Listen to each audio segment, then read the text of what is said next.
us now for a bipartisan discussion. Senators Rand Paul and Tim Kaine. Senators, welcome to Fox News Sunday. Great to have you. Good morning. Great to be with you. Thanks, Shannon. All right, so let's start somewhere where I think the two of you agree, and that's on some of the last bit of what Lucas was reporting on there about those strikes out in the sea. The president says there's going to be more information and briefing coming to Capitol Hill. Here's what he said Thursday. You know, the land is going to be next, and we may go to the Senate, we may go to the Congress and tell them about it, but I can't imagine they'd have any problem with it. I think they're going to probably like it, except for the radical left lunatics. All right, so I'll start with you, Senator Paul. What do you need to hear in a briefing? What questions do you have? You know, it's not so much about a briefing, but we haven't had a briefing. To be clear, we've got no information. I've been invited to no briefing. But a briefing is not enough to overcome the Constitution. The Constitution says that when you go to war, Congress has to vote on it. And during a war, then, there's a lower rules for engagement. People do sometimes get killed without due process. But the drug war or the crime war has typically been something we do through law enforcement. And so far, they have alleged that these people are drug dealers. No one said their name. No one said what evidence. No one said whether they're armed.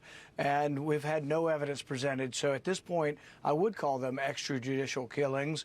And this is akin to what China does, to Iran does with drug dealers. They summarily execute people without presenting evidence to the public. So it's wrong. All right, here's what James Story, by the way, he was the top diplomat to Venezuela under the first Trump term, stayed around for a little bit of the Biden administration as well. Here's what he said to Politico. He says they've learned to live with sanctions, meaning the Venezuelans, over time. Now, this is the real possibility of use of force. That is intended, I'm certain, to rattle those closest to Maduro, encouraging them to make the decision to make a change within the government. Senator Kaine, he says the niceties are not going to work with them. It's this use of force that's actually going to change the conversation and their action. Well, okay, so the Trump administration or this particular witness is saying this is about regime change, which that is not something that a president should be deciding on his own, especially since America has often gotten regime change very, very wrong when we have decided to do it. Often it leads to more instability, more migration. But I agree with my colleague, Senator Paul. If we're going to be in a war, whether it's against boats in Nicaragua chosen off a secret list that the president won't share with Congress or the public, or a land invasion in Venezuela, it should be done following a debate and a vote in Congress. The Ford strike group that's being deployed has an awful lot of Virginians. They shouldn't be sent in harm's way unless Congress has the guts to vote about whether a war is in the national interest. Well, and Senator Paul, I know you said this isn't about a briefing, but would there be some level of information? Because I've heard other members say they are convinced, they have been told that they can specifically identify these boats, the people on board, and the cargo on board to the level that they're comfortable. So, Senator Paul, do you think that that needs to be a public vetting, or if lawmakers are provided that information, that's enough for you? Won't be enough, but at the very least, it should be revealed. There's at least two boats. One boat was said to be in distress and trying to get back to land that was bombed. That was said to be a fisherman. I don't know because I don't have any of the evidence. There's also an anomaly in the sense that one of the boats where a bunch were killed, there were two that survived. If they were drug dealers, why wouldn't we prosecute them, present evidence of the drugs, show the arms they were about to invade us with, or show us something? Instead, they're being sent back to Colombia and to Ecuador without a trial, and no one's sort of trying to find out, well, who is the one behind this massive conspiracy to invade America with drugs? They're just sending them back home. So in the one instance, you're killed on sight. On the other instance, if you're captured, we just say, oh, well, we're just going to send you back to your country. Doesn't make any sense. Okay, let me turn to domestic matters because they are still percolating here in Washington. There is no end to the shutdown in sight. I want to play something that Senator Fetterman, a Democrat, one of the few who's crossed over to vote for the funding measure that came through the House. Here's what he said to our Kayleigh McEnany. I do fundamentally believe Leader Thune is an honorable guy, and I do believe we could have a sincere conversation. Let's just open it up, and then we have our snap. We have everyone's paid. And then we can have that conversation to see if we can extend those tax credit deals.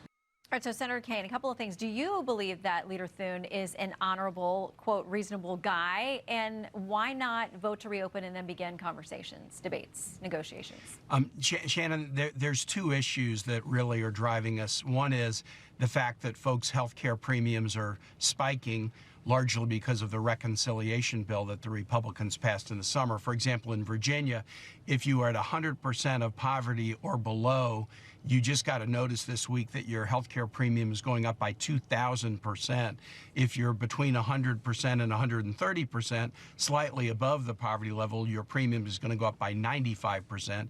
Even Republicans want to fix this. People are hurting now. Let's fix it now. But the second issue that's very important to me, and I don't challenge Senator Fetterman saying that John Thune is an honorable guy, but here's the challenge.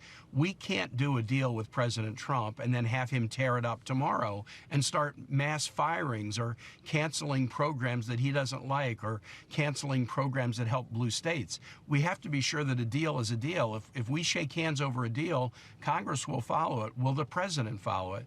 And we haven't been able to get that assurance from the president, and that's not something that John Thune can assure us about. It's up to President Trump to say that he'll live by a deal. Thus far, he's not been willing to even discuss a deal, much less guarantee that he'll live by one. Okay, so just to follow up to that, what we're talking about is extending current spending levels, no cuts, no ads, at least while you have a conversation. So, you know, you have one of the top House Democrats this week saying, we know the American people are suffering. We know this is rippling out, but this is our leverage point, so we're going to continue this for now. What do you say to the American people who are suffering about this is just leverage? Well, I challenge your opening assertion that we're just extending current spending levels. Well, the measure that's come through the House is just maintaining at current levels. You may not like the levels, but it doesn't add or cut anything. But let me finish. If we were to vote on that and then tomorrow President Trump decides, yeah, but I'm still firing thousands more people and I'm holding back the monies that we just agreed to, why would we do a deal without a guarantee that the president's going to follow it? And we have reason to be worried because in Virginia, we've seen since January 20, canceling economic development projects in our state that were authorized and appropriated, pulling back public health funds that were authorized and appropriated. And so we see healthcare costs spiking, energy costs spiking, food costs spiking, people getting fired, federal employees in food lines. We need President Trump to agree that if we shake hands on a deal, he will honor it. Okay, so Senator Paul, I know that you voted no on extending this continuing resolution just because you think that we're spending way too much money anyway. We need to address the issues of debt. You also don't think we should extend the subsidies because you think the healthcare system is broken. So what is the Republican alternative to getting healthcare back on track so we aren't dealing with these issues where taxpayers are really wholly subsidizing almost these entire premiums, or large, up to 80% of them?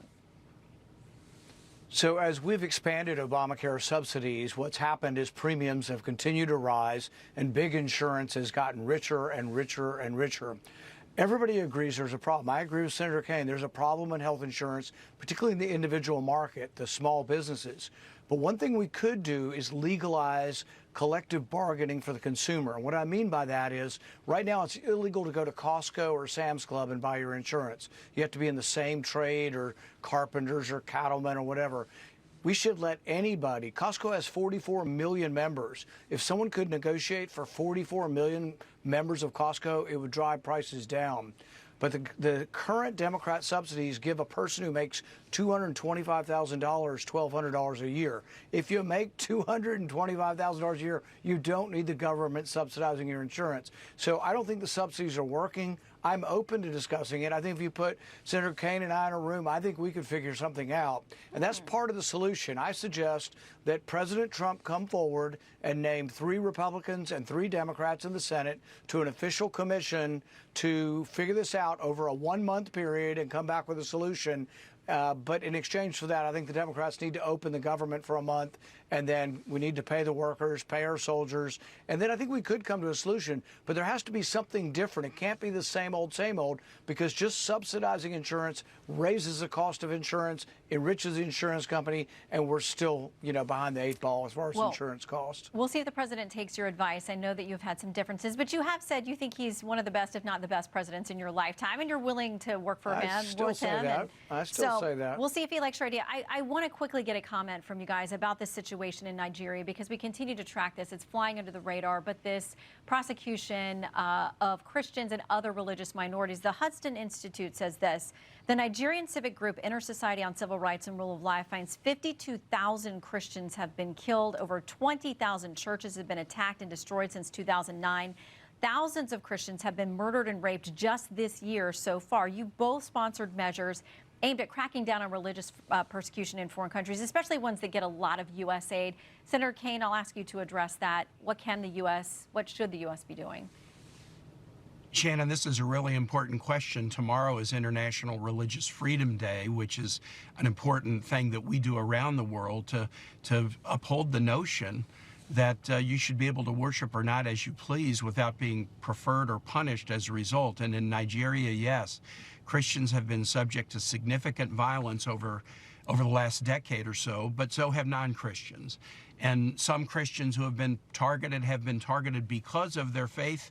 Others, it's been more of a dispute between farmers and landless herders. So there's all kinds of underlying issues. Bottom line is we need to speak out against the persecution of Christians and others for their religion.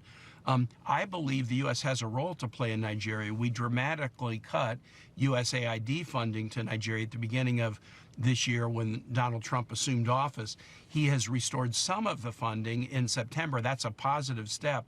But when the U.S. exit the scene, there's a vacuum that tends to get filled by people who do worse and worse things. So I think more engagement can be helpful. All right, quick final word to you on that point, Senator Paul. Well, it also leads back to the issue of regime change. You know, when we decided, not we, but the president decided to have regime change in Libya, all of those weapons got spread throughout the sub-Sahara, and some of those have been part of the violence. With regard to foreign aid, of course, foreign aid should be contingent on behavior. I've introduced legislation that says, you know what, if you have laws that says you'll kill your citizens over blasphemy, over rejecting one religion or accepting one religion over the other, you shouldn't get any aid. So I think aid absolutely should be contingent on religious freedom. All right, Senators, thank you both for your time. And if you want to stay and negotiate during the commercial, especially over the healthcare issue, we welcome you to do that. Just keep us updated. Will do. Thanks, Will guys. do. Okay, straight ahead.